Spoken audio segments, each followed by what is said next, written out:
Madhu, start, please.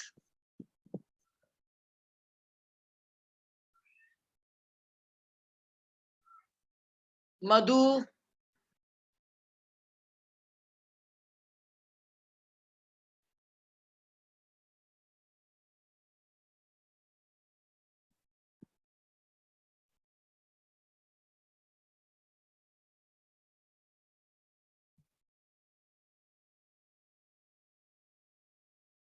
May I start? I don't know where is Madhu. She said she is starting because she'll have to do the screen share, no? I think that's already done. I can, yeah. 1 minute.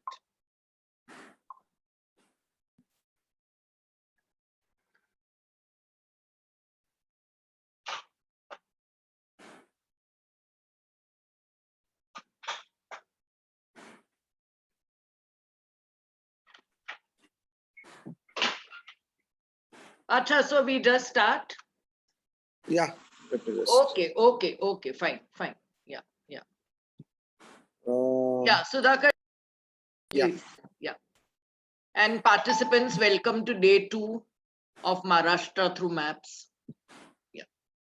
Start. Okay. Good evening. I just want to do a little bit of elaboration on what I did yesterday. Yesterday there were questions on what kind of flora, and it didn't occur to me at that time because maybe my mind was preoccupied. The interesting thing about flora is in Maharashtra, there are different names for the same tree. If you look at the state flower of Maharashtra, it's called Jarul. The tree is called Taman.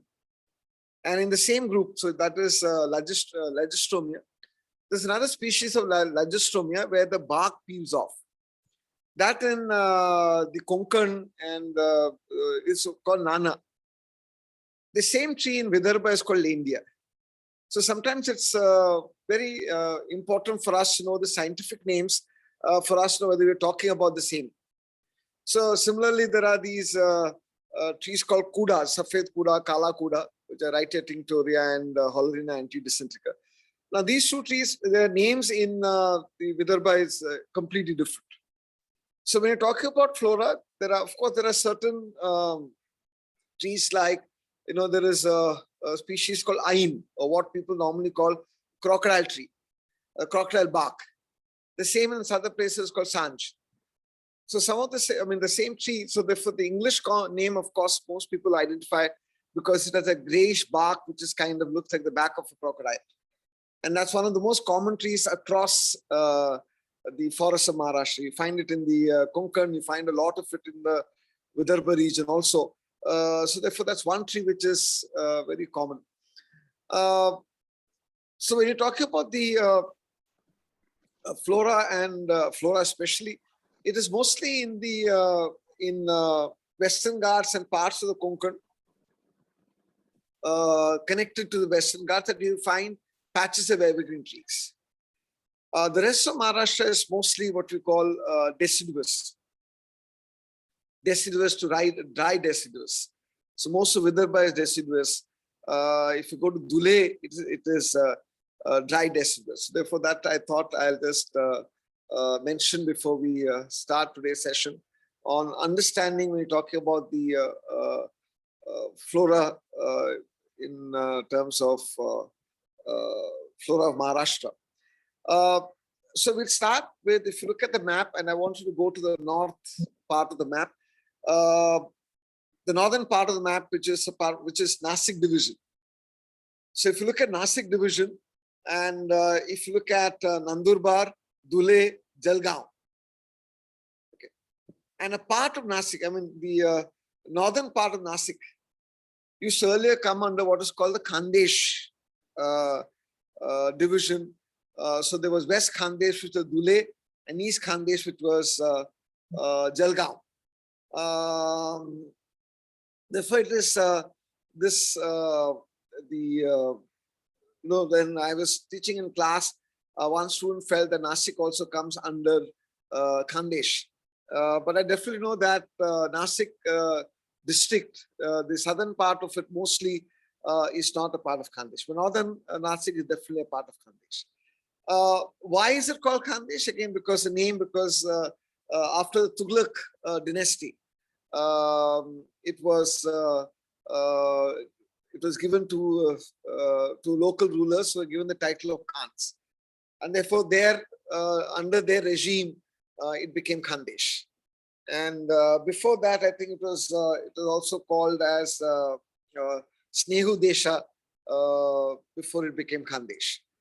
So if you look at the map, and if you go to especially Nandurbar, Nandurbar was a part of Dhule district, and it was separated, I think, in 2004. If I'm not sure of the date, but Dhule and Nandurbar are both a part of. I mean, it is the tribal. They have large tribal population, and the languages are Bili. There's a language called Pavri. There's also a language which is called Ahirani, which is a dialect of Marathi. And Ahirani is spoken in Jalgaon, in Dhule, and in Nandurbar. So if you look at Nandurbar again, if you go towards the north of Nandurbar, the Satpura ranges are a part of Nandurbar. And the highest peak is a peak called Toranmal, which is the highest peak. And also the Toranmal peak is also supposed to be a place of something called the Navanta, which is supposed to basically celebrate the 9 gurus. Of course, who these 9 gurus are, there are 4 or 5 traditions which talk about the 9 gurus. But Toranmal is also, the peak is, I think it's about nearly 3,400 feet. And there's a small hill station called Toranmal around it. The problem with Toranmal is, of course, in monsoon, the roads get washed out. And I remember at least till 7 or 8 years ago, when we tried going in monsoon, the roads were cut off. So they said, you can't come. So therefore, we had to cancel a trip. But Nandurbar, in that sense, adjoins, Gujarat with the Dang area. So Nandurbar. So it is kind of Satpura and the Western Ghats are kind of almost very close to each other. And the northern border of Nandurbar is the Narmada River. And of course, the tributary of the Narmada, which is Tapi or Tapti, flows through Jalgaon, part of Dhule, before it enters and joins the Narmada. And again, Narmada is one of my really favorite rivers. And if you can get the book called River Sutra by Geeta Mehta, it's a book which is about people along the Narmada River. So the 2 rivers, the one river which really amazes me is Narmada, because if you look at Bharuch, you should look at the size of the river as the river flows into the Arabian Sea. The other river which, I feel that doesn't have the same kind of importance in Maharashtra as much as it has in Telangana and Andhra is the Godavari. And in terms of religious and cultural significance, if you look at the kind of festivals and others, which are there in Telangana and Andhra, it's far more significant. And of course, it is the Krishna and the Godavari are 2 of the biggest east-flowing rivers, and both of them empty into the Bay of Bengal. And therefore, if you look at the Godavari, you encounter the Godavari in Marathwada. You also encounter the Godavari in the southern part of Vidarbha at a place called Suroncha. And then, of course, it flows through Telangana and into through Andhra into the Bay of Bengal. So I will talk about the Godavari. But if you, as I said, it's the second longest river, and it's an amazing river. I'll talk about it in some time. But let's go back to when you're talking about this area, which you're talking about as the Khandesh region. The Marathi spoken there is very different. The accent is different. The words are different. The cuisine is also very different. Of course, you experience a lot of Khandeshi cuisine right from Nasik. It's a different kind of spice, it's a different kind of taste to it. And I have had it only 2 times. So I think I've not had the opportunity to have it more than that. But so if you look at Nandurbar and Dhule, there is the significant part of these both the tribal population is very heavy. Now, one thing about Dhule is that Dhule has scanty rainfall. And the kind of forest which is in Dhule is called Zudpi forest. In Marathi, it's called Zudpi forest because it's stunted forest. Because rainfall is less. So some people even call it scrub jungle. It's not really scrub jungle, it's just stunted forest. And I remember in the 1980s and 90s, when they wanted to rehabilitate people who were displaced by the Narmada Dam. They chose this parts of the forest in Dhule because they felt, again, for a lot of people who don't understand forests, these are not really seen as good forests. But again, they are a very hardy kind of ecosystem which are surviving in terms of very scarce rainfall. Because the Western Ghats, becomes the dividing line between Nasik and Dhule. There's, I think, a Vembari range, which is a part of that division. But Dhule again is also, it's very interesting. There is one particular place in Dhule. Let me just,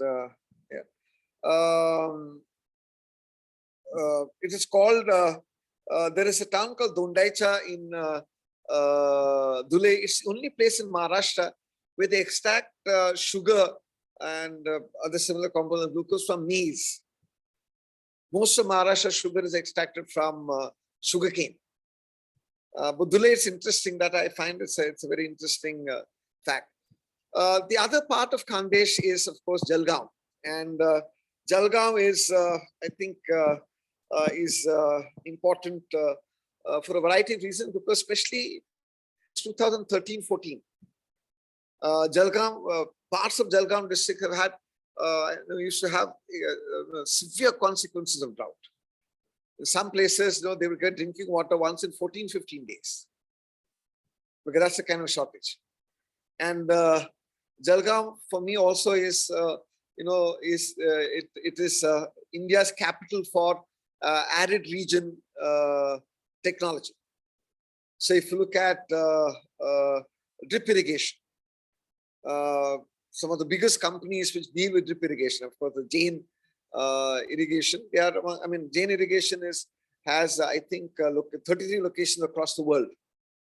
Of course, it's into a lot of not just the irrigation systems, but they also do solar. They do a lot of food processing, dried vegetables, fruit pulp, etc., etc. And if you go to Jalgaon, a place which a lot of people recommend that we should see is that there is a Gandhi Teeth.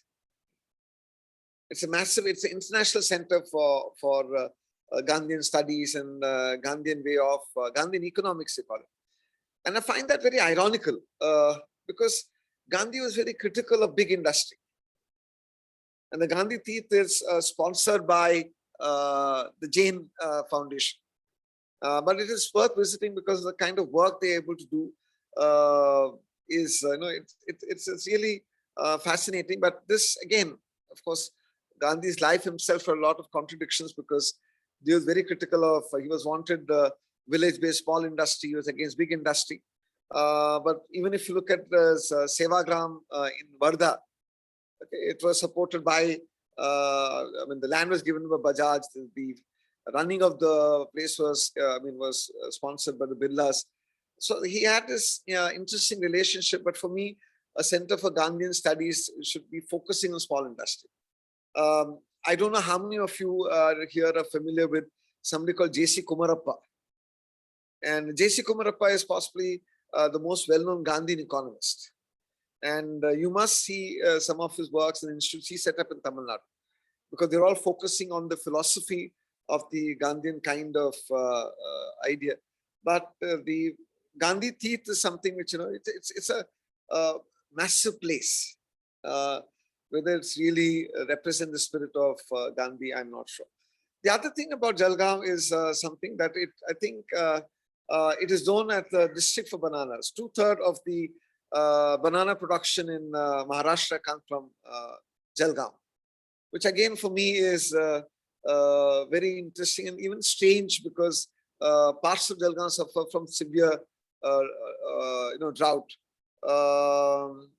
Yeah, so see, when you see, that's why Babarlal Jain, a lot of them are, when you say staunch Gandhians, the spirit of Gandhi is a village industry, small industry. So I don't know whether it really, I see a contradiction. Maybe I may be wrong, but I always see when you say staunch Gandhian, the kind of technologies which they're promoting, etc. I'm not sure whether it fits into, if you read Gandhi's emphasis on small industry, village craft,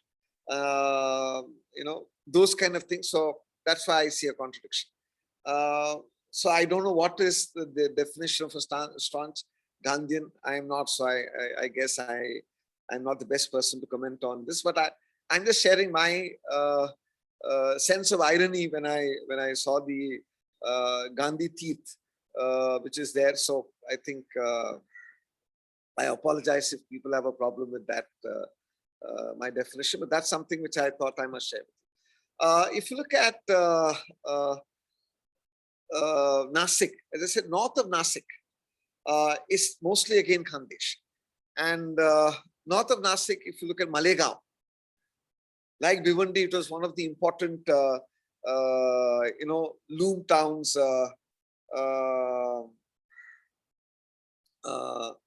What should I say? In Maharashtra, and of course, it's also a communal hotspot. If you visit Malegaon, there is a river which flows through the town, and the demographics is almost kind of, one side is the Muslim population, the other side is the Hindu population. And though it's a part of Nasik, Malegaon is not really very well developed. I remember, I think it was 2010 was when they first got their first major public hospital, a 200-bed public hospital in Malegaon. Because if you look at the southern part of Nasik, there are a lot of these places which have much better health systems, and places like Malegaon had their health infrastructure was very, very poor. Also, if you look at Nasik, near Nasik, of course, there is this fort called Saler Fort, and Saler Fort is one of the, not one, it's the highest hill fort in Maharashtra. It is, I think, 5,141 feet. So if you go to Saler Fort, it's also known as the Battle of Saler.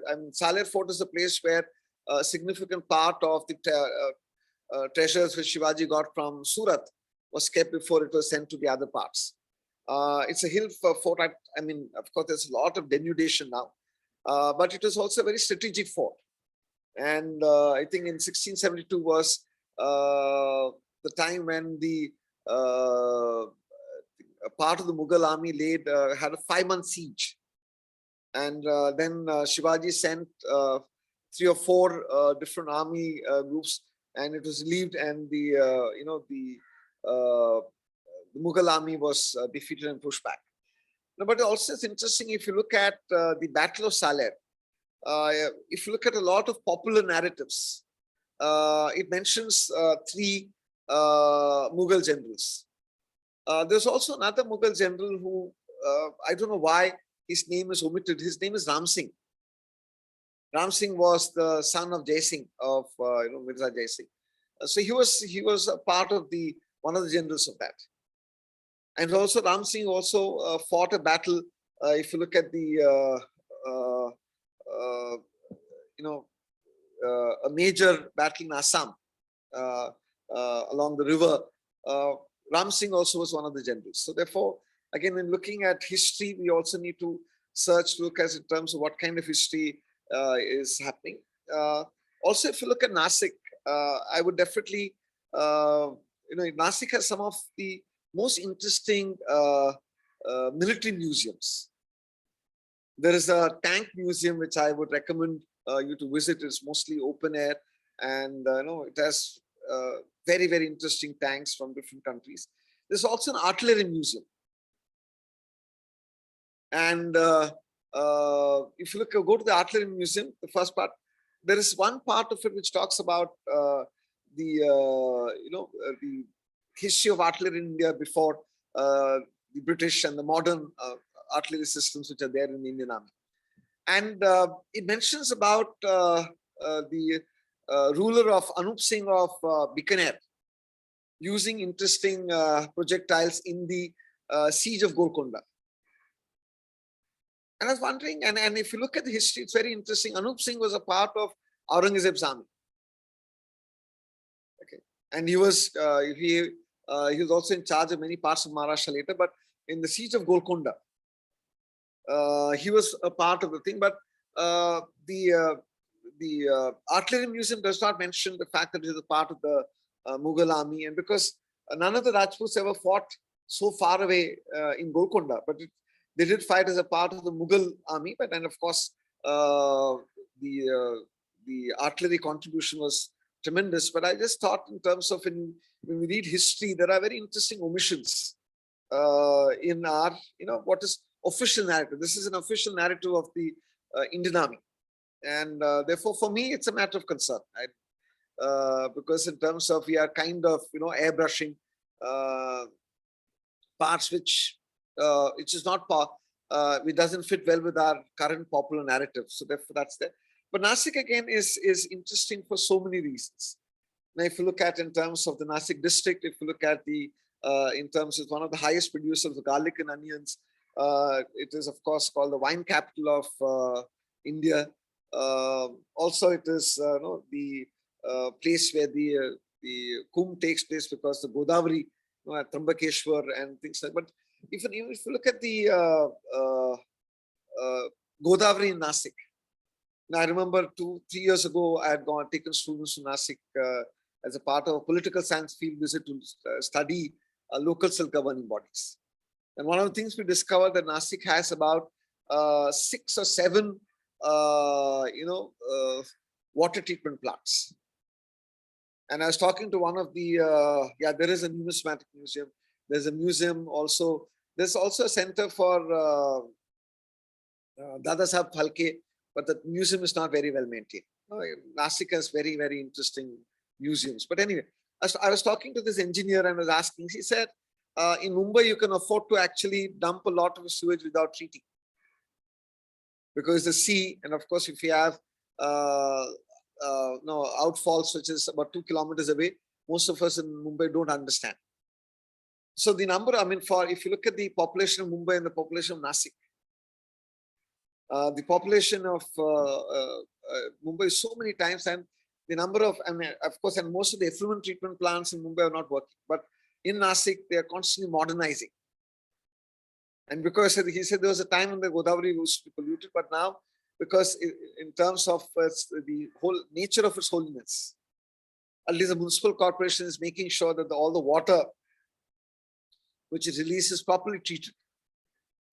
Because we got to visit at least 2 or 3 of their water treatment plants, including the latest one, where they are got the latest technology to make sure that the water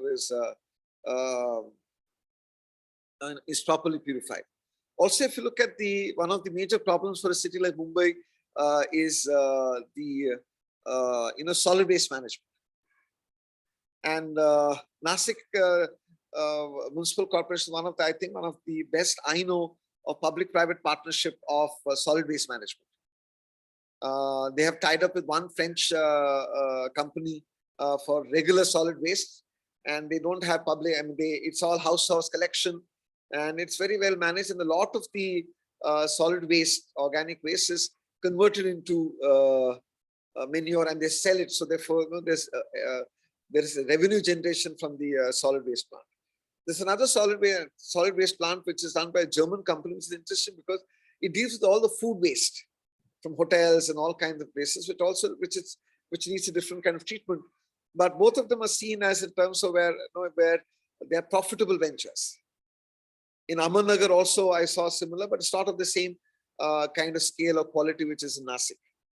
So when you're talking about parts of Maharashtra in terms of civic administration, many of the cities I think are doing much better job than in that part of this. Of course, if you're going to Nasik, of course, you must visit the, I mean, I find the Buddhist caves there very, very fascinating. And recently they've discovered, at a higher level, more caves, which of course they are not. But it's a good visit. You have to walk up a little. And many of the caves are, I find them in terms of a lot of details compared to even the Canary caves, which I visit frequently.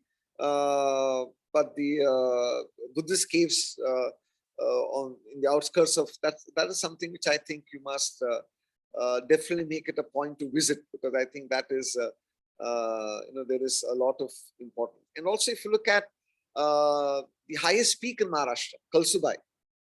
The Kalsubai is on the border of Ahmednagar and Nasik, and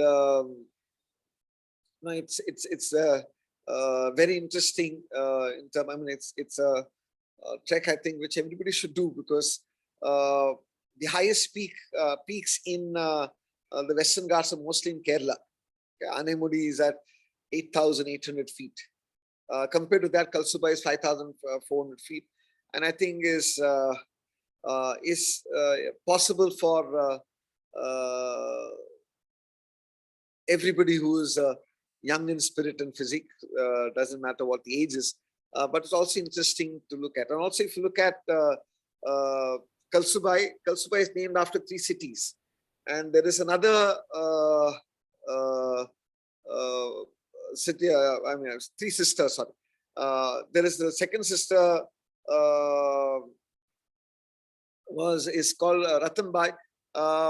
There is a fort called Ratangad, which is near Bandardara, which I find for me, when I went, I found it slightly challenging.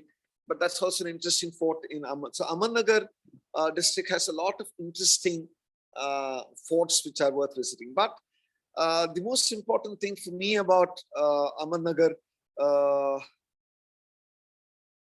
see, in most of the mountains in India, I don't think there is any change of the height of peaks. If you look at the Himalayas, they say Himalayas is still growing. So therefore, a few centimeters, there may be changes. But if you look at the peaks in the west, they are all a result of volcanic eruptions and the basalt is solidified. My opinion is they don't grow. Maybe others have another opinion, but this I don't think they're growing. Also, okay, so I was talking about Ahmednagar. So a lot of Ahmednagar comes in the rain-shade area. It's also very, very, it's amazing that Ahmednagar has the highest per capita production of milk in the state of Maharashtra. And Ahmednagar is also important politically. The first sugar cooperative, the Pravara Sugar Cooperative, is the first sugar cooperative was in Ahmednagar district. So Ahmednagar district, in terms of the economy of Maharashtra, okay, has a lot of very, very important contribution.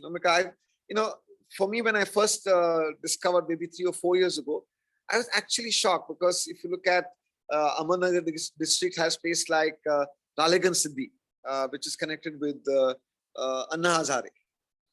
And if you go to Ralegan Siddhi receives about 13 inches of rain per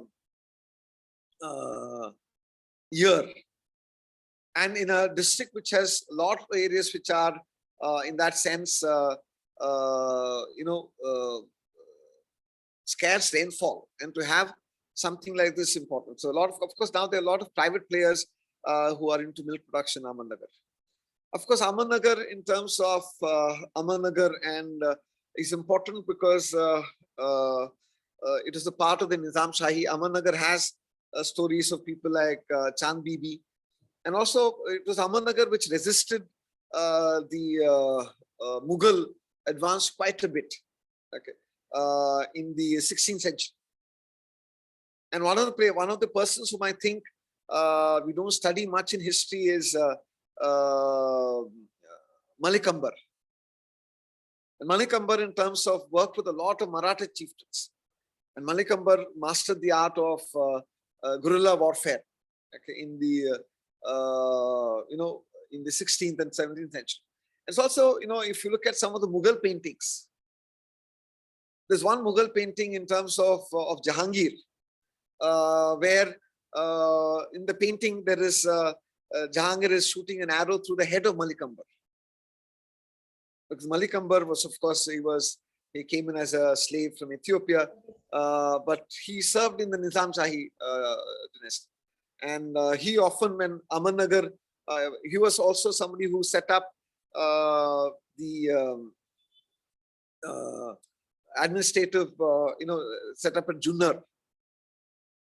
And later, Junnar became a part of the Jagir of Maloji and Shaji.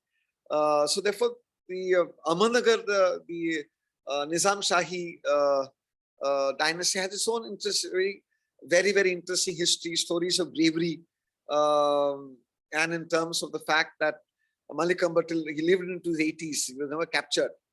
He eluded, he constantly eluded the Mughal forces. That is, for me, also an area of fascinating area of history for me when I read the history of that part in the medieval times. Also, if you go to Ahmednagar Fort, this is something which I never understood. Many forts in India are occupied by the military, and I don't really know why. So therefore, if you go to the Ahmednagar Fort, a very small part is where you're allowed to visit, which is where a lot of the Congress leaders were held during the Quit India movement.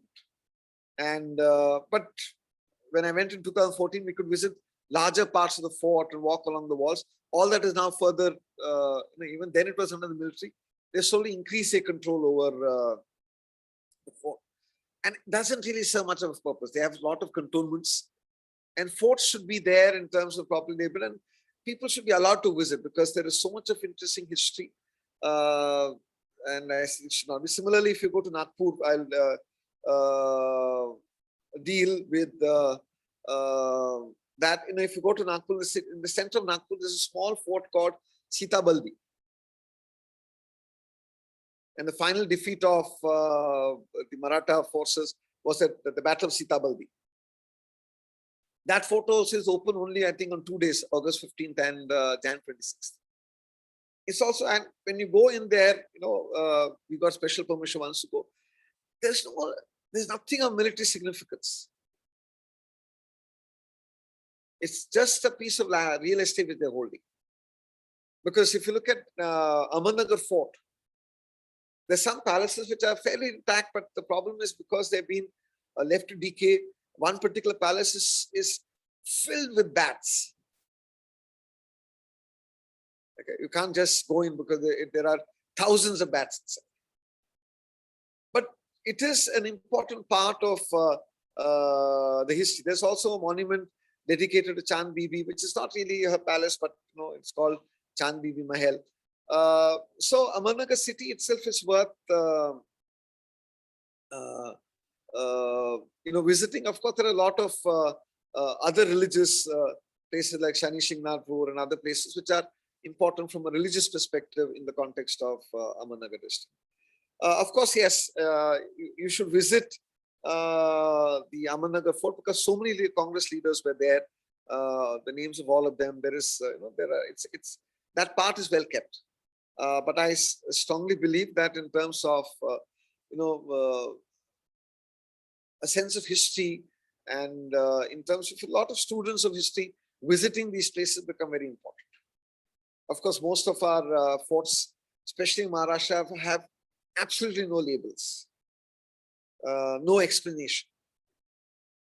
So even if you go to forts like Raigad Fort, a lot of history is mostly in terms of even more space about is popular narrative about locals who are acting as guides.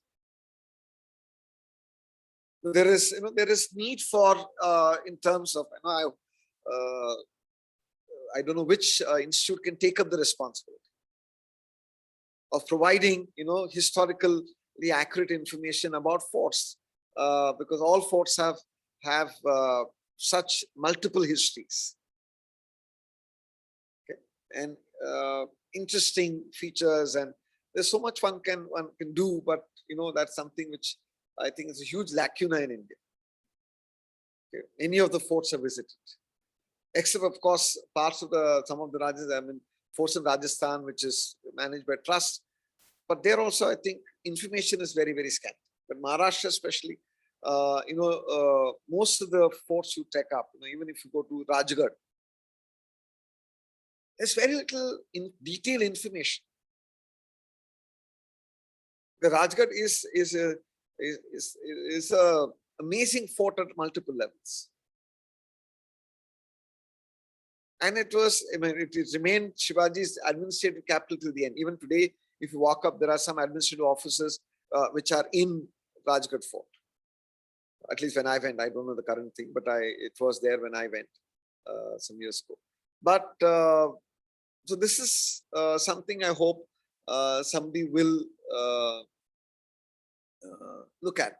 And if you look at places like Ahmednagar, there are a lot of these, the presence of a lot of Sufi saints, okay, peers and dargahs, because that's important, because a lot of the spread of Islam was often through because of these Sufi saints, and especially in Ahmednagar. Therefore, there's so many of them, and it's interesting, worth visiting, and also learning in terms of the cultural significance, because that is something which I think we can do. Can we have some questions now before I move on to Pune?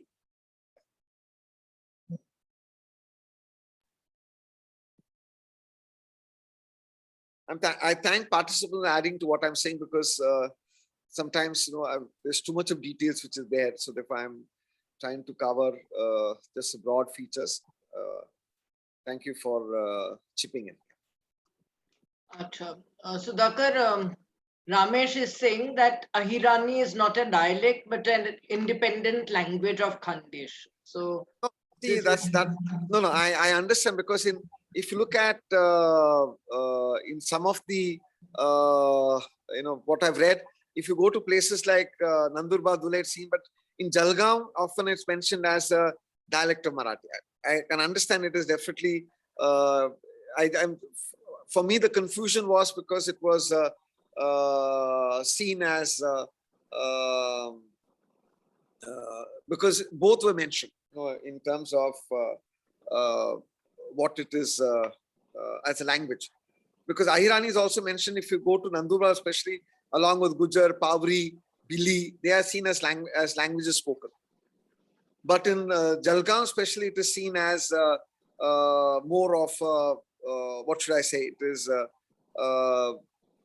I mean, I've seen people also say it's a dialect of Marathi. So I apologize for the mistake, because I know that, because when I'm in Nandurbar, etc., it is accepted as a distinct language. Yeah, thank you for that. Achha, Rama says, what is sugar extracted from at Dondaicha?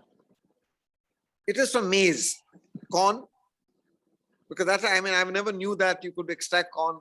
Of course, they do a lot of that in the US. They are getting ethanol and all from maize.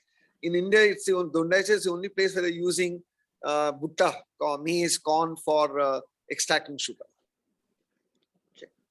And a lot of people, yeah, sorry, let me just finish. Go ahead. Yeah. So a lot of people feel it may be a good idea because sugar is something which consumes so much of water. So whether they should shift, but in terms of the reason for sugar being used, is because the return from sugar, 1 acre is sometimes 4 times more than what you get from rice, or 6 times more than what you could get from maize. So for a lot of people, it is very remunerative.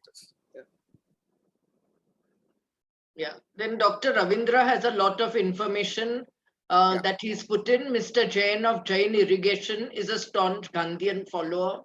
Yeah, I responded. Yeah. Yeah. So all that is there. Then the next question is, one second. Do peaks change? Do peaks change heights? Is No, a that I question respond. from P. Guha. Okay. Yeah, that, see, in my opinion, doesn't. But they say if in the Himalayas they do change, they say there is minimal change because the Himalayas, because the tectonic plates are still moving, so there is still a few centimeters or millimeters growth. In Maharashtra, I don't think they grow. But if somebody has other evidence, I don't. Yeah. Then Venkatesh says, can you please share more on how the geography and natural resources of Ahmednagar and Aurangabad help develop its hydraulic engineering, especially long distance water transport or underwater channels for hammam, etc. One sees a few relics.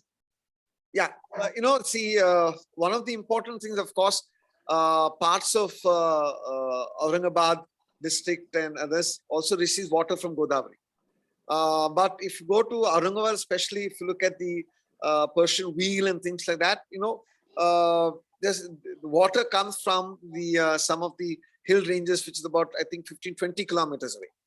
But the best example of that kind of underwater hydraulics, I mean, much better than what I see in Aurangabad. If you ever get a chance to go to Burhanpur, yeah, Panchaki, yes.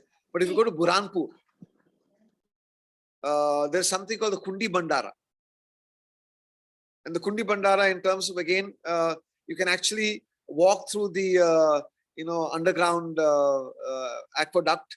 There is a old lift. I mean, there's a small lift which takes you down 60 or 80 feet, and then you can actually walk through. And that supplies, I think, 20-30% of the water needs of Burhanpur. So, of course, see, the problem with Aurangabad, especially in terms of that, is you need to be able to identify the correct, aquifers for you to be able to use it productively. If you go to Daulatabad Fort, which is called Devgiri, you'll find a massive tank which Muhammad bin Tughlaq built, but he was not able to find the right aquifer which could have supplied water continuously. So one of the problems when they moved was water shortage. So that again is, and also because with a lot of emphasis on modern hydroelectric thing, the traditional knowledge of underground aquifers has not really been developed very much. And about the hydraulics in Ahmednagar, I'm sorry, I don't know too much, but Aurangabad at least I know a little bit, so therefore I can talk about it. Yeah. Okay. Then Mandar says that would you please mention the town of Nighoj in Ahmednagar, where a unique geographic feature of river potholes is found? Yeah, this is something which I was reading the afternoon, just slipped my mind. There's something, again, I don't know much about. Somebody also mentioned that Ahmednagar district is also the place of Meher Baba, who's an important spiritual leader. That again, I did not talk about. Yeah. I hope somebody is doing geography can talk about it, because the river potholes is something which I know as a feature, but I don't know enough to talk about. Yeah. Yeah. I think that's all for the time being. Yeah. Now, if you look at Pune, and if you look at in Pune, especially if you look at Junnar, sorry, let me just go back to Ahmednagar, because if you look at again Ahmednagar, some of the forts like Harishnagar. Okay. As I said, one entry into Harishnagar is from Kireshwar, which is near Malshes Ghat. And that is an extremely tough trek. Walking up is very, very difficult. And then when, the interesting thing about this route of Harishnagar is you walk up and reach a wall, and you realize, and you think you've reached the fort. And once you cross over, then you realize to reach the main part of Harishnagar where the temples are, you have to climb over 7 hills, which takes about 2 or 3 hours. So therefore, that's interesting. But if from the Ahmednagar side, there is a route from, it's called from Pachnai. It's a 3-kilometer walk. It's a much easier walk. So those of you who are not physically fit, you must visit, because again, if you go to Harishnagar fort. There are a lot of, there are a lot of ancient temples.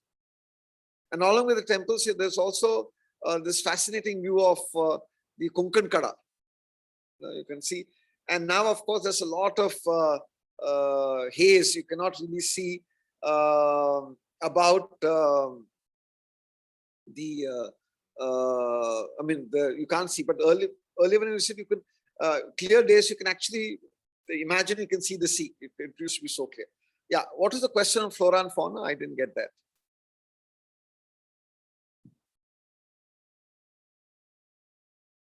Can somebody read out the question on flora and fauna? Yeah, Rama is saying anything special about the flora and fauna around Ahmednagar?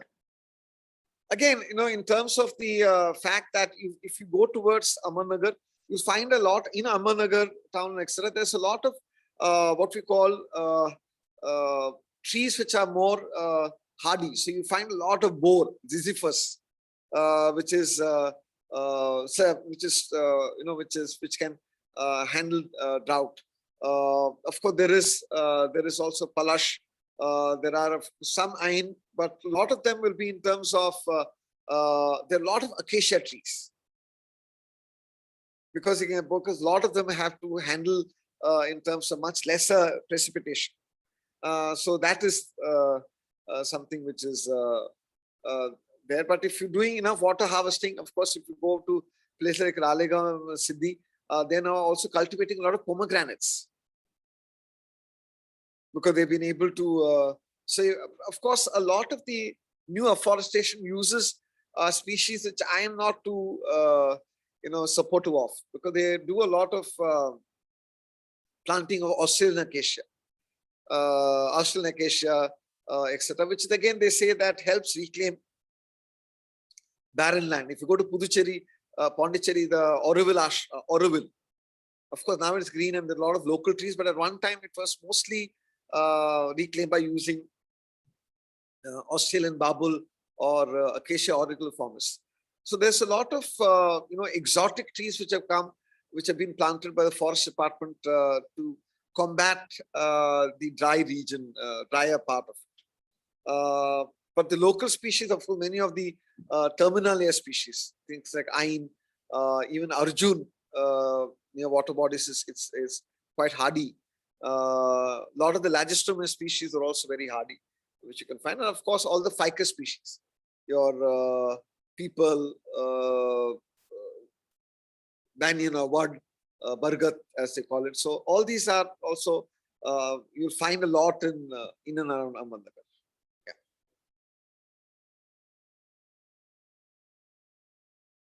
Any other questions? Yeah, so I was talking about Pune. So if you talk about Pune in terms of especially Junnar, in the yesterday's lecture, I talked about this trek from walk through Nanigat from near Murbad. If you can actually walk up and you reach, and then you go towards Junnar. And therefore, in a lot of historical records going back to 4th or 5th century, there is mention of Junnar as an important trading post.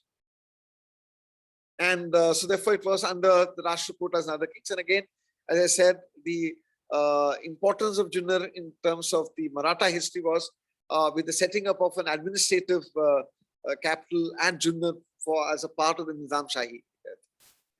And therefore, if you go to Junnar, of course, there's a lot of Buddhist presence there as well. In Junnar, you can see a lot of small Buddhist caves around Shivneri. Okay. And Shivneri is the birthplace of the fort where Shivaji was born, and it was one of the forts which was given to Maloji, the grandfather of Shivaji. And then it went back and forth between the Bhosles, then Adil Shah, then Mughals, and then I think it went back under the time of the Marathas. A lot of the forts of Maharashtra, including Shivneri, has a lot of very good cisterns, which basically ensures that water supply is there. Especially in Harishnagar, you find in terms of large, underground water reservoirs. Yeah. What's the question, please? Okay. Is it not inappropriate that the takeries are erased and housing complexes are coming up? Are we not disturbing the ecology? No, see that it's a huge problem because a lot of the, when you talk about urban planning, a lot of urban planning across India, especially in many places, they don't really understand there's a question on the understanding the hydrology of the place. So in many places, what we're doing is we're actually blocking, the aquifers, the underground catchments and things like that. So therefore, that's a huge problem, but nobody's even thinking of it. So in so many places, the construction, and of course even expansion of agriculture, but construction especially, one's not even talking to local people to see, can you build while allowing the underground water flows to continue, or to create water harvesting system which build on traditional understanding of water harvesting, not as just structures after you build the place where you blocked a lot of it with concrete. Okay, so that's a huge area of serious concern in terms of the destruction of these micro habitats. And also, as I said, even when I mentioned in Dhule, when you use the word Zurpi forest, in common language for a lot of people, it's waste. But the kind of role in precipitation and all of that, it is seen as something which can be easily reclaimed. As I said, nobody even questioned when so many of the people were resettled in these forests. I'm very happy that someone is fighting for it against 16 years. Maybe one could have a longer conversation, because this is something which is very, very crucial. Because if you look at across Maharashtra, the kind of water shortage because of the shifting rainfall patterns. And remember in 2016, Rajinder Singh, who's known as the Waterman of India. So when he came to Marathwada, that's what he said. He said that, how come you people are forgetting your traditional water harvesting knowledge? Because what he's done in Rajasthan is to reclaim or to revive a lot of the traditional water harvesting systems. And in Alwar district is actually, what should I say? He has revived rivers like Ruparel. So there's a lot which can be done in terms of what is, so on one hand, we have people like Popatrao Pawar and Anna Hazare, who have kind of used, what should we say, the,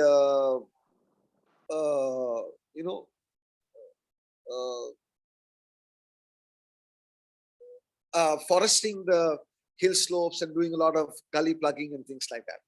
On the other hand, we're not really looking at traditional water harvesting. And also when we talk about sacred groves, one of the finest sacred groves is the Bhimashankar forest. And that also very often have to fight against the fact that they want to build roads through it. And Bhimashankar forest is, it's a lovely, it's a good evergreen patch of forest. In a lot of other parts, especially in Ahmednagar and others, a lot of the devrais have become small isolated patches. They no longer are in terms of significant powerful catchment areas. But the idea of devrais or sacred groves is a tradition which is across the world. There's sacred groves in South America, there's sacred groves across India in many places. Okay. As I said, even in Fansad, there's a forest which is sacred grove, but especially there's a lot of destruction of sacred grove in Ahmednagar, okay, in many other places. Of course, in Pune District, some of them, at least the Bhimashankar I know, others I'm not as familiar with. Okay. So when we're talking about Pune district, as I said, Junnar is something which is because of the kind of routes which are there. Similarly, as I said, even if many parts of Pune district have had a lot of regular trade routes, even if it is say from Karjat, the many routes to go to Bhimashankar. At one time, it must have been a very important pilgrimage as well as a trade route, because there is a Jyotirling at Bhimashankar. But I also feel that must have been a very, very active trade route, because there's so many routes from the plains into the through the Western Ghats into Pune region. So Pune region has had a lot of history of trade. It also has, in terms of the city of Pune, became important because the Peshwas decided to develop it much further. And of course, around Pune region, Pune district has again some of the finest forts. And the first fort which I think Shivaji captured in 18 or 19 is Torna. And Torna fort is where treasury used to be kept. And of course, Rajgarh fort. Rajgarh fort, of course, is a slightly difficult trek up if you're not physically fit. But Rajgarh fort, again, you must spend at least a day going through the different levels in terms of it. So around, whether it is Purandar, even Purandar fort, most of it is occupied by the army. But in Pune district, we come towards Lonavala. One particular fort which is very interesting because it's the Lohgarh fort. And the Lohgarh fort goes back to Satvahana times. Okay. And Lohgarh, Visapur, very important sentinel forts as a part of Shivaji's empire. And therefore, if you look at at the foot of Lohgarh fort, you find one of the oldest Buddhist caves, Baja. And of course, if you go further, there's Karla, which is which possibly has the largest, I think, man-made cave, excavated cave in India or maybe the world, which is again very interesting. So around, as I said, around Pune, there is so much which you can discover. And also, if you look at Ahmednagar, Ahmednagar also has very interesting small sanctuary. There's one particular sanctuary called Rekuri. It's a 4 square kilometer sanctuary created for black buck. Most often, black buck actually jump over the fence and go into fields, which is the problem. But in terms of Rekuri was my first experience. We did a camp in 1991, and I remember that we were getting food from the local village. I mean, most of us couldn't eat it because in terms of the hotness of the chili, was something which most of us handle. Again, if you go towards at one time around Rekuri was also the terrain of the Great Indian Bustard, Balduk, which is now hard. I mean, which I think has become extinct from there. Now they say you find the Great Indian Bustard in Solapur.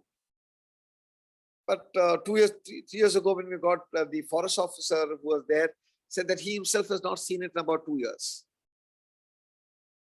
So people are not sure whether it's because a lot of these places, again, there's expansion of agriculture. A lot of these lands, these grasslands where animals like the black buck and birds like this have now become a part of agricultural land. And therefore, they're really pushed and threatened. That becomes a serious problem in this area, at least. Again, if you go to near Nasik, there are a lot of small areas where they have converted them into wildlife sanctuary for black buck.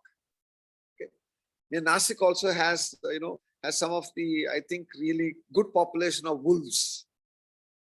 There is a sanctuary which is for black buck and wolves, which is there. Also, if you go to Nasik, you must, at least in winter, you must visit Nandurbar,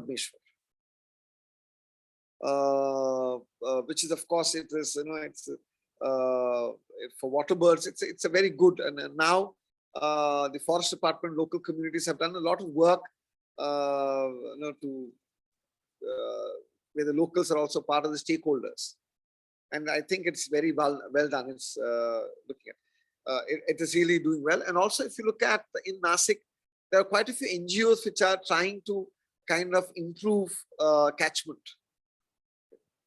I remember going to one place below one of the forts where there is an Air Force station, where they were doing a lot of regeneration of community forests, which is helping the dam down in terms of increasing water flows and catchment. So therefore, that is important, in the kind of efforts which are taken, but also the positive efforts are also affected by the fact that a lot of completely, where urban planning does not consult people who understand the local ecosystems and others to plan it in such a way that there is sustainable development. Okay. And especially around Nasik, around Ahmednagar, there is really not much work. And of course, if you look at Western Maharashtra has also some of the largest, it has the largest number of dams. Maharashtra has more than 1,500 dams. And a significant part of them is in Western Maharashtra. There's a question about Bigwan. Bigwan is a Bigwan dam. Again, it's an extremely important site for waterfowl. And now again, there is a lot of local communities which have now take people for boating, for eco trails around the thing. There are a lot of owls, a lot of interesting flora and fauna found around that place. Big one is near Down, and I'm glad you mentioned that, because Big One is a place, and I really don't understand why Big One is not more popular. It's quite close from Pune. It's not too far from Mumbai. I was planning one trip this year in February, and then the second wave came. Otherwise, we're planning to do one trip to Big One with students. It didn't happen. And they have good accommodation. There's a lot of local groups which are, they're providing homestays and things like that. And Big One has, it's right from flamingos to so many other birds. Big One is an important site for it. So Pune, of course, the Kadakasla Dam, at one time when it was built, they said it was possibly one of the biggest dams in the world. And also, if you look at, the Mulshi River, the dams on the Mulshi River, there's been, some of them were built by the Tatas, but also if you look at history, I'm not sure how many of you are familiar with Pandurang Bapat. And Pandurang Bapat is also more famous in Senapati Bapat. And he was one of the first people to lead a satyagraha against displacement. People being displaced because of the reservoir to be built. And the Tatas were not taking responsibility for looking into this matter. Okay, that's a Mulshi Satyagraha is very interesting for us to study. Of course, many people question whether it can be called a Satyagraha. Because Pandurang Bapat didn't think it was, that non-violence is sacrosanct. And he was arrested and punished for vandalism of property. So therefore, as I said, he is more popularly known as Senapati Bapat. But as a teacher of political science, I would rather talk about individuals as without their prefixes. I would just use their name. So that's why I call him Pandurang Bapat. So therefore, of course, there are a lot of roads named after him. But so Pune, so Mulshi Satyagraha is something which is again extremely important. And also Pune, if you look at it in terms of, if you look at the birth of the nationalist movement. So if you look at people like Vishnu Shastri Chakunkar, again, in terms of one leader who really fascinates me is Gopal Ganesh Agarkar. It's unfortunate that very few people know him. All his writings were in Marathi. But of course, the amount of classics and others he translated to Marathi so that people could be familiar with ideas from across the world. And the fact that he was also principal of Ferguson College. Pune is the place again in terms of where Jyotiba Phule used Povada, a part of the oral tradition, to talk about this, against Brahmin orthodoxy. It's also very interesting how Phule uses Shivaji as a protagonist in one of his Povadas. Again, recently when I went to Sinhagad, I had the opportunity. Tilak's house has made a guest house, so we stayed there. But I remember when I went in the 1990s, there were people living on the Sinhagad fort. In the night, they would be singing Povadas about the fort. And remember sitting with some of them at that time. But this time when I went, in terms of, I didn't find any of them. We walked in the night, but we didn't find any of that happening. So maybe in a lot of our forts and places, a lot of the oral traditions don't seem to be, as thriving. Maybe they are thriving in other places. But in these places where I went earlier, where I saw a lot of them, this time when I went, I didn't really see much of it. Of course, as I said, around Pune, whether it is Sinhagad Fort or all of these are, again, in terms of interesting experience for multiple histories. Again, when you talk about Maratha history, we talk about, a lot of the kings, but there's very little mention in a lot of textbooks of Rani Tarabai, because I think she managed, in terms of,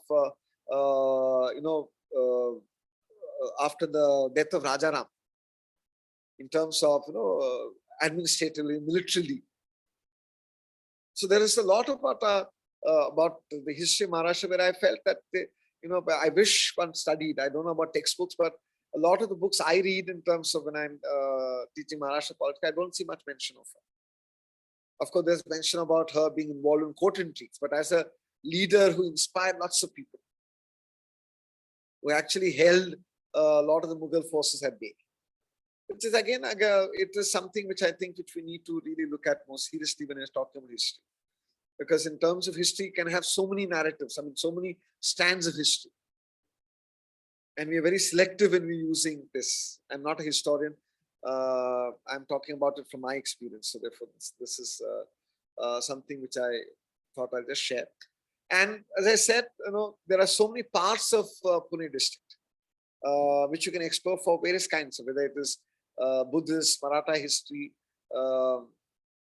Also in terms of, if you go to Pune, the Bhandarkar Institute, but also in terms of the Chafekar brothers. If you go to the cemetery, you can find the grave of Rand in Pune, which is also is important. Similarly, if you go to Panchgani, if you go to St. Peter's Church, behind that there's a graveyard. They say that there's a grave of the person who was responsible for establishing a small, settlement in Panchgani. Therefore, that is, is something which is interesting. And also, if you, I mentioned Bal Gangadhar Tilak, Vishnu Sahasra Chiplunkar. See, Vishnu Sahasra Chiplunkar mentored Bal Gangadhar Tilak and Gopal Ganesh Agarkar. And also very interesting, if you go to, if you go to Pune, you must visit the Kesri Vada, because Kesri is still being printed, because Tilak in his will said that the moment, because it's set in a large property, and he said that the moment the printing press is shut, all those properties will go to a trust. And therefore, that is one of the reasons why they still print small, quantities of the Kesri. Of course, the legacy of Tilak in multiple ways is very important in Pune. And of course, Pune is the place where Pandita Ramabai worked actively. Okay, I also admire Pandita Ramabai very important, because she's very, she was a very feisty lady. She took on, even after conversion, she took on a lot of people in the Christian church. She also found a lot of explanations of the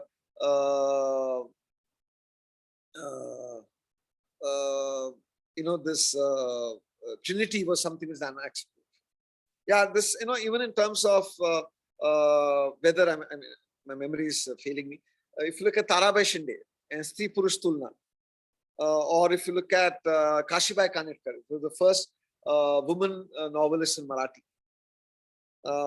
And I think in 1889, Pandita Ramabai, Tarabai Shinde and Kashibai Kanetkar were part of the Congress session. Pandita Ramabai said that it's important, that Congress should have much greater representation of women. So therefore, that's it is so Pune in terms of modern Indian history, whether it's social reform, or even if you look at a lot of the work of Keshav Dondo Karve. He was also somebody who taught at Ferguson College for a long time. And with Agarkar, who helped in arranging his marriage to a widow, his second marriage to a widow when his wife died. So therefore, there's so much of, and so many people which one can look at. Of course, in terms of, a lot of people, popular narrative talk about Pune as Oxford of the East, in terms of, the number of universities and colleges which have come up, which is interesting. Yeah. I'm just running out of time, so I need to move. So there is Symbiosis, there is Bharati Vidyapeeth. There are so many of them, and they have all massive campuses. Symbiosis, so many big campuses. So therefore, that is something which is true. Let me also move a little into, as I said, to Satara. Because Satara, again, in terms of those are part of the Western Ghats, Satara in the past 10 years have been experiencing a lot of drought. It's important. Part of Satara is where the Koina Dam is. And Satara, again, is a hometown of Y.B. Chavan. And, most people acknowledge Y.B. Chavan as the builder of modern Maharashtra. And Satara, if you go, please visit the Ajinkya Fort, which again is it's a good and a massive fort. And Satara is again where Pratapgarh is. The Pratapgarh fort is still it belongs to the family of Bhosles even today. And Pratapgarh fort again has it's so much of history. And if you look at the history of Pratapgarh fort and things like that, a Maharashtrian friend of mine many years ago read from one particular document from that time. He said the forest near Pratapgarh were so thick that you couldn't see your fingers 2 feet away from your eyes, because there were such dense forests. And if you look at Pune, a lot of deforestation took place because of the expansion of the railways.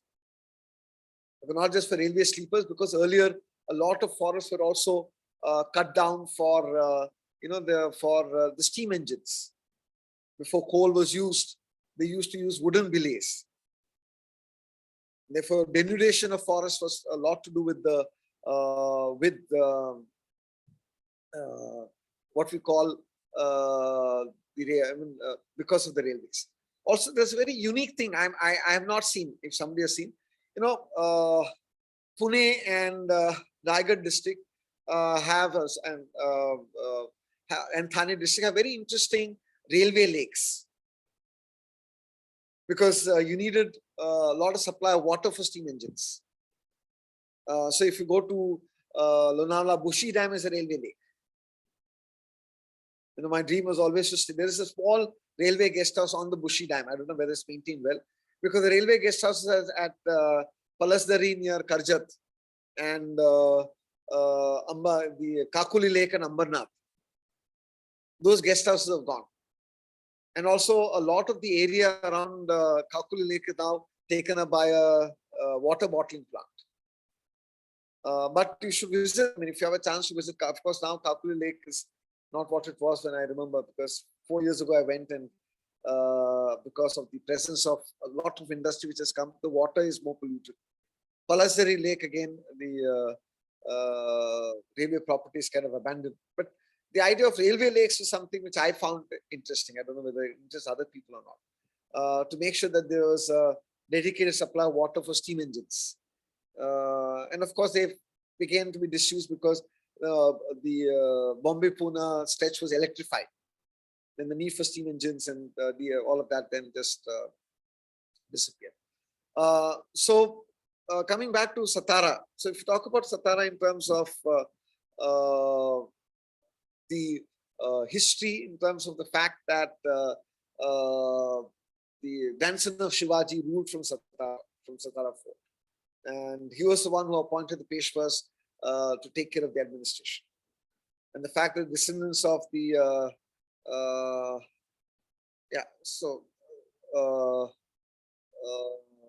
the Shivaji, the Bhosles are still in Satara, Shambhaji and Udayan Bhosle.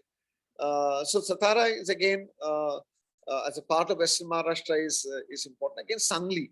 Sangli, of course, is one of the most important part of the sugar belt. And that is, it is, and Sangli is also some interesting, it has one very interesting fort which I remember. Let me just see if I can get it, which is because Sangli itself has a fort inside the town, which was built, I think, during the time of the Peshwas. But just 1 minute. Prachitgarh is a very interesting fort because it's you have to go through thick forests and you have to climb, and there are interesting remnants of the old fort there. Then there is a fort which is, I think, called Manchirgarh. Manchirgarh, of course, doesn't have any structures, but Manchirgarh and this Prachitgarh are attributed as Shivaji as having constructed. So therefore, this is again in terms of near Sangli. And Sangli, of course, Vasantara Patil, who was Chief Minister of Maharashtra, he was from there. And Neeraj, earlier, if you had to go to Goa, you had to go through, you had to change to a meter gauge this at Meeraj. I remember going through Meeraj to Goa before the Konkan Railway came up. So therefore, that was an important link. And of course, if you look at Solapur, and Solapur is interesting because its bedsheets or chadar are geographically tagged, which is important because that was my first, Solapur is a very interesting connect, important connect if you want to go to Hyderabad, if you want to go to Karnataka, you pass to Solapur. And Solapur, of course, the name was, I think it was earlier called Sondalgarh or Sondalpur. And then under the British, it became Solapur. Of course, people say 16 villages, but historically people question this narrative of 16 villages. But again, Solapur is historically also in terms of is important. It's very close. It has the influence of three important cultures. You have culture of Telugu, culture of Kannada, and Marathi culture. And therefore that is something that's important. And of course, Kolhapur, which I thought I'll end with, because if you look at the, I think one of the oldest temples and a Shakti Peeth, I mean, it's recognized Shakti Peeth in 3 different traditions. The Ambaji or the Mahalakshmi temple. Of course, the earliest construction, I think, was in the 7th century. And it's been rebuilt. Of course, popular narrative says that the temple existed more than 2000 years ago. But in terms of historical tradition, it is the 7th century when it was built. And also another important temple in Kolhapur Yeah, Nanaj is the one for the Great Indian Bustard, okay, which is grassland.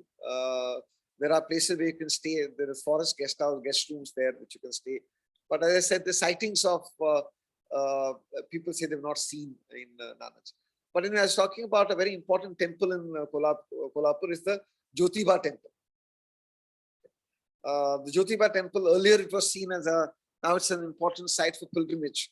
And you should walk, because you walk up and then you walk down. It's a, it's a very interesting temple which I visited many years ago. So a lot of people when they, at least from rest of Maharashtra, but people around Kolhapur in Pune, etc. The Jyotiba temple is a very important temple for certain communities. And of course, when you're talking about the Vadis, the Varkaris, the Tukaram, there's so many things which I could have talked about, but it's just that I'm running out of time, and I like to have some conversations. Many of you are better informed than me, but if there are any questions and things which you want to discuss, we can do that, because there's just about 5-7 minutes left.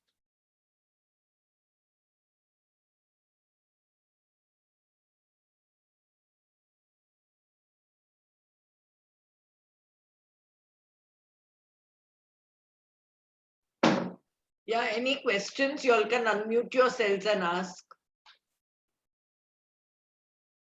If you look at Jalgaon, I forgot, Bhusawal is such an important junction. So if you're going towards the north and you're not going via Nagpur, you pass through Bhusawal junction. So when we talk about the railway lines in terms of again in Pune, in terms of so many of the structures which have come up in terms of the Parvati Hill, the role of the different Peshwas in building in doing so many things. So therefore, there is very little understanding about the cultural, religious, and historical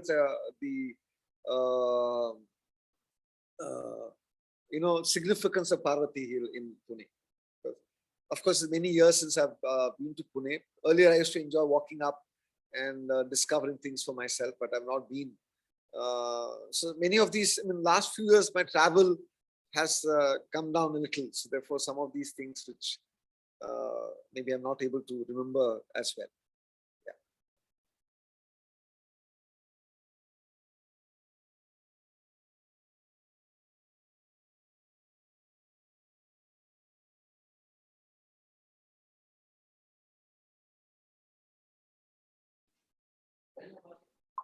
Anything else? Any more questions?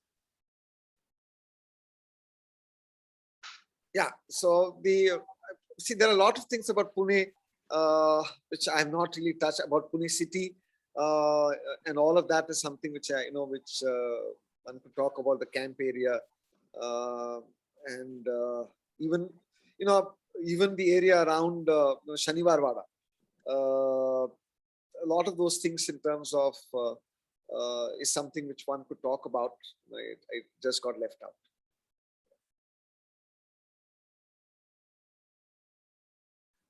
One of the things about Godavari,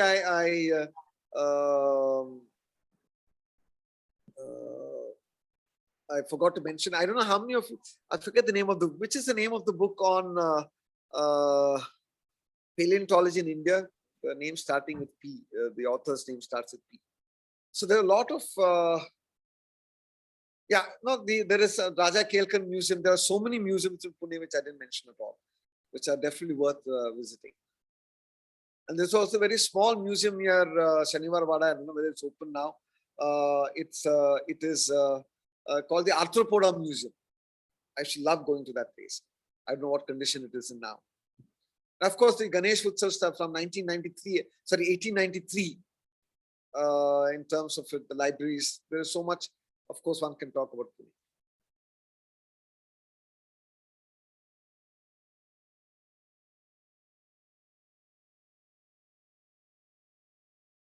Any questions? I think there was someone who has requested you to talk about festivals tomorrow. Yeah, the problem is 4 lectures is very difficult to really complete the whole of Maharashtra. Because Marathwada and Vidarbha, I will try and include the festivals of Maharashtra tomorrow. But because Marathwada itself, there is so much one can talk about. Therefore, I will definitely try and fit it in. Whatever I missed out today, if I will talk about tomorrow. But whether I'll be able to do enough, whether I'll get enough time, I'm not so sure. But I will definitely give that a shot. Yeah.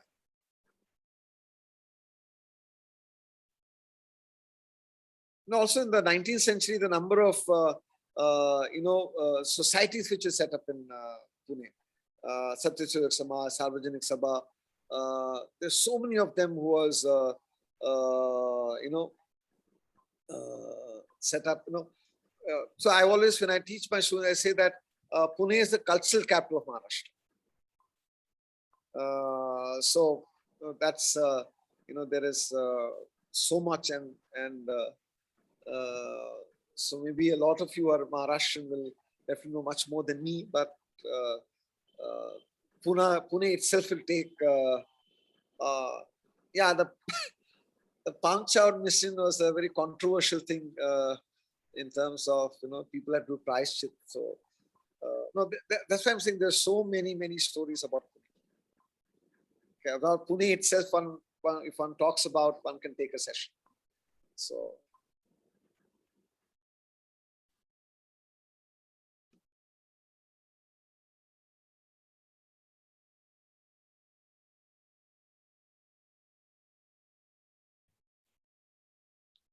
Okay, anything else? Anything more that you would like to ask Sudhakar? I think this is information overload, so let people. Yeah. Yeah, they will. And later on, I think you will always be open for more sessions. So yeah, that much I know that.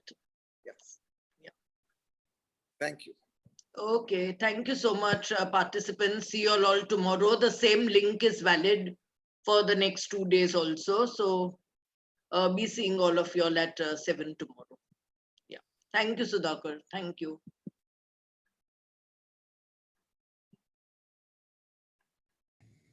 Thank you, ma'am. Thank you, sir.